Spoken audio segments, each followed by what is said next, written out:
Hello, Garland Nixon here. Plenty to talk about. We've got some serious supply chain issues. We've got some serious issues overall in our economy. Let's talk.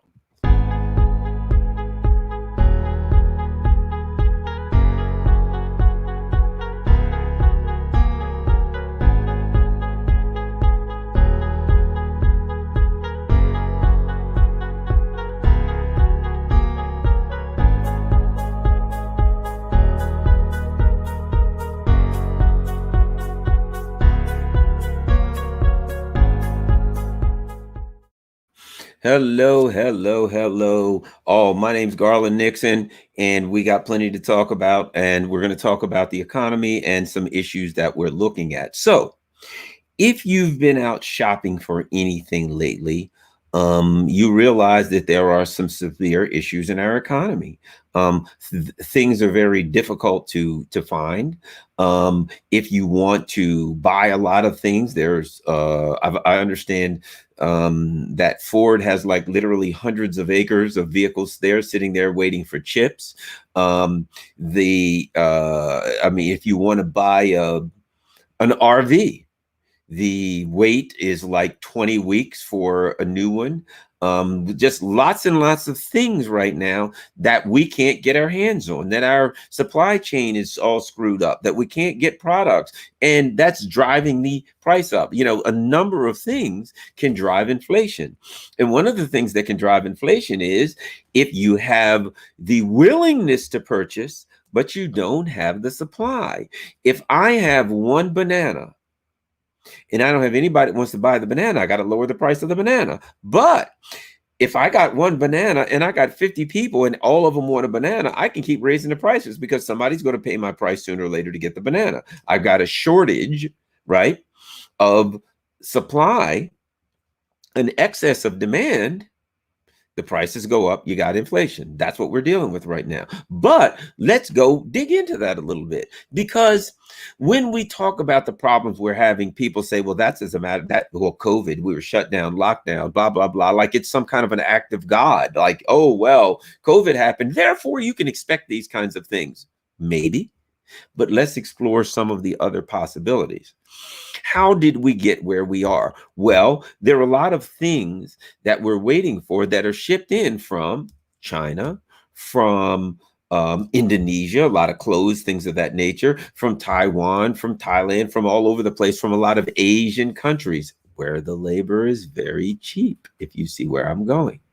So how did we get here? Well, one of the issues with the supply chain is the beginning of the supply chain, right? If I'm going to sell widgets, somebody has to make the widgets and then I can ship them out. So one of the issues we're having with widgets, as it were, everything else is so much of our stuff comes from other countries. We don't make anything anymore. So if we want to sell you things, they got to come from another country. They have to be manufactured in another country. They have to be shipped from another country. They have to be brought over here, and then they can be sold here. But how did that happen? The US used to make lots of things, used to make lots of stuff, but it doesn't anymore. Doesn't make anything. And one of the arguments that have been made is, well, we have to give the tax breaks for these companies so that they'll take the money and they'll build more factories and they'll hire more people. Okay, so there's been gigantic tax cuts for these big corporations. Did they do it? Right? Did the corporations use the tax break money that they got to build more factories, to hire more people in the US? No, they did not. What did they do with it? Well, American corporations have spent in the last decade $6 trillion in stock buybacks, right? What am I saying here? Okay, I own a company and the stocks are worth $100. And or I run it, I'm the CEO, or I'm on the board of directors, or I'm one of the wealthy people who owns a lot of stock and I live off the dividends, right? So the elite ruling class here, the CEOs, the board of directors, etc., right? In this corporation, make money off of dividends if the stock is worth more. Or if I'm board of directors or CEO, my compensation plan is tied to stocks. Part of it is I get payment, part of it is I get stocks. The more the stocks are worth, the more I'm worth, right? Okay, so what happens? These corporations make money. They make, let's say they make $1 billion in profit. 90 to 95% of all the profit in the corporations over the past several years had they spend on the major corporations, they spend on stock buybacks. So our economy becomes a fraud. Let's go down very quickly the chain of events that gets us there. Number one, a bunch of corporations wake up one day and say, wait a minute, China or Indonesia, etc., has opened their doors to our corporations for cheap labor. So I'm going to close my factory in South Carolina and North Carolina that makes textiles. I'm going to close my company in Ohio or Michigan that makes Panasonic or Sylvania TVs or whatever it is. I'm going to close all of those, and I'm going to lay off those Americans, and I'm going to move my factory to China so I can make the products and I can have a much greater profit margin. So number one, the people who run this country moved their corporations overseas so they could make a greater profit to the detriment of the American worker. Then they realize, okay, I'm making more money. What do I do with that money? Well, I don't have to. See, when they said we're going to lower taxes so that they can invest more in the corporation, that was a lie and a fraud. They weren't doing that. So they take that money now and they got all that extra money. What are they going to do with it? Well, they don't need to build more factories. They got plenty of factories in China. So now they make $1 billion extra. Well, if I buy my stocks, the value's up and I make more money. So they buy their own stocks. So the only people that were benefiting from this scheme, from this Ponzi scheme, were the wealthy elites who owned or ran the companies, or the 85% of the top 10 of stock, all stocks that are owned by the top 10%. They're the ones that are benefiting. We're not. So then they say we got a trade imbalance with China, and we're going to fix this. Over the last year, since the pandemic started, this trade imbalance with China has increased by 54%. 54% increase in the trade imbalance. Now, there's something you may notice. At that same time that our trade imbalance with China was increasing 54%, what was happening to the billionaires? What was going on with Bezos? What was going on with Zuckerberg? What was going on with all of them? They made a fortune. They benefit. They make a fortune when there's a trade imbalance with China. Meanwhile, our exports only went up to China for 4%. Now, there are those who blame China, but let me tell you something.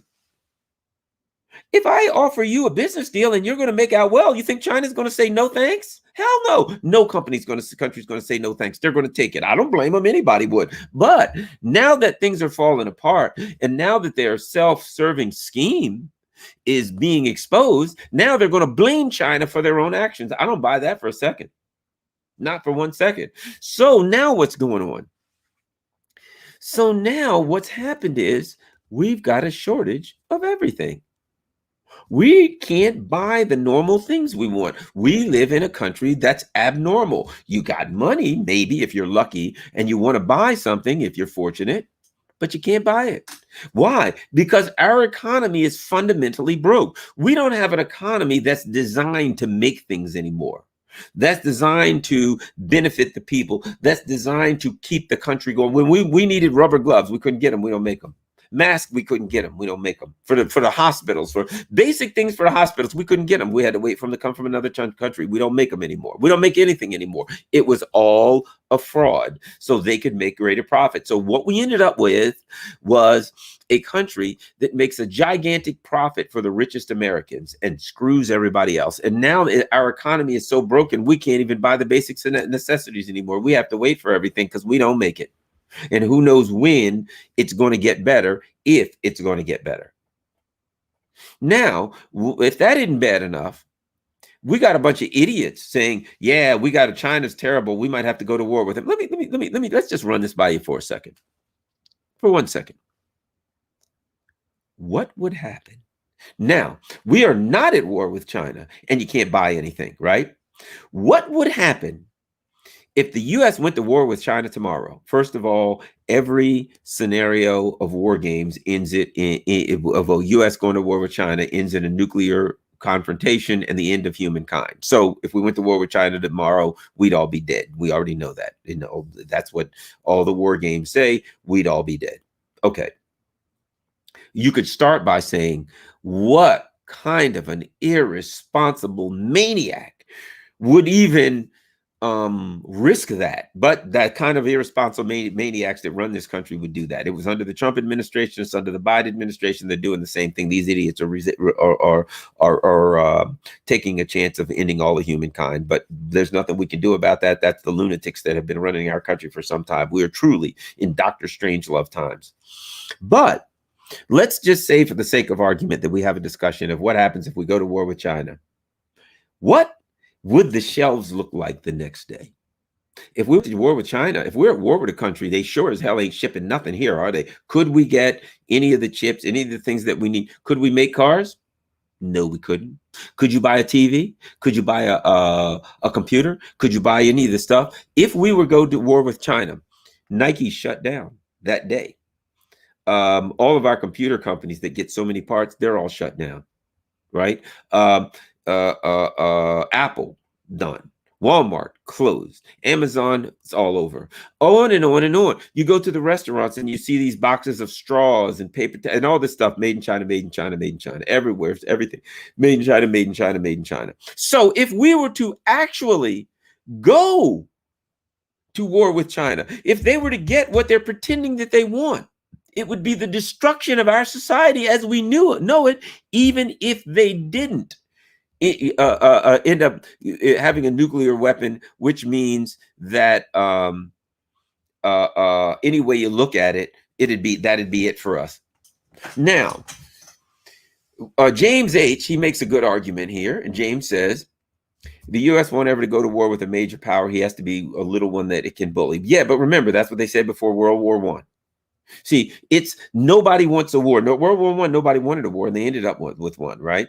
Archduke Ferdinand catches a bullet, and then boom, you got World War I. So they may not intend to go to war. They may we don't want to go to war. We don't go to war. But when you're this careless and callous, all it takes is one missile, one wrong shot, one bad thing, and boom, boom, boom, boom, boom, game over.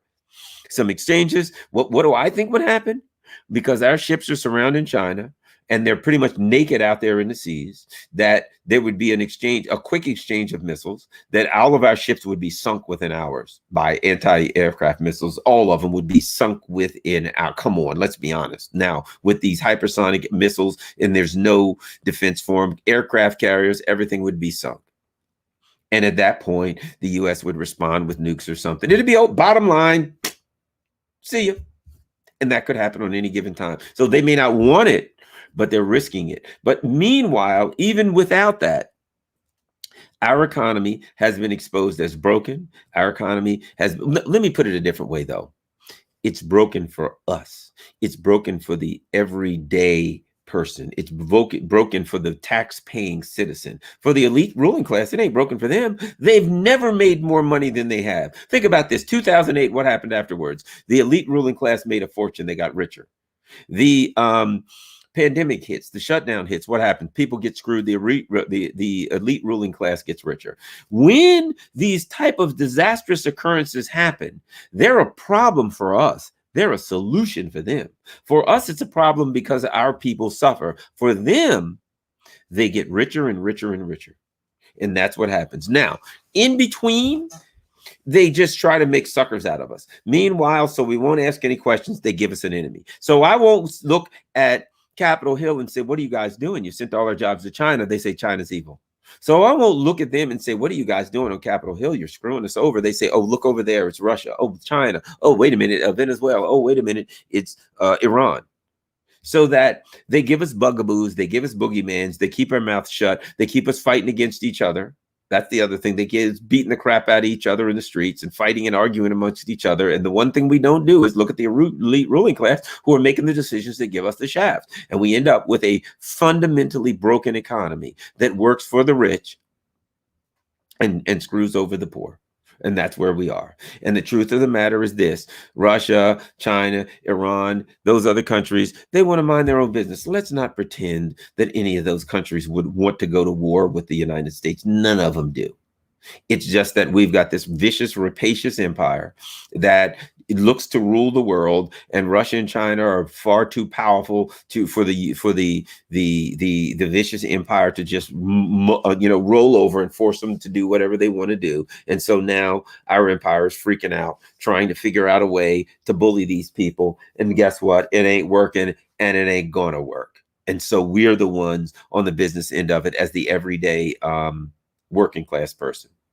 At any rate, that's about all I had to say. I wanted to make it a short one. I'm tired anyway, but I certainly appreciate everybody taking the time out. At Garland Nixon on Twitter, Garland.Nixon on Instagram, just plain old Garland Nixon on Facebook. Email me, garlandin@gmail.com. If you've got something you want me to talk about, if you've got a point to make, if you've got, if you just want to tell me I'm stupid and I don't know what the hell I'm talking about, I'll probably agree on the last one. Peace. I'm out.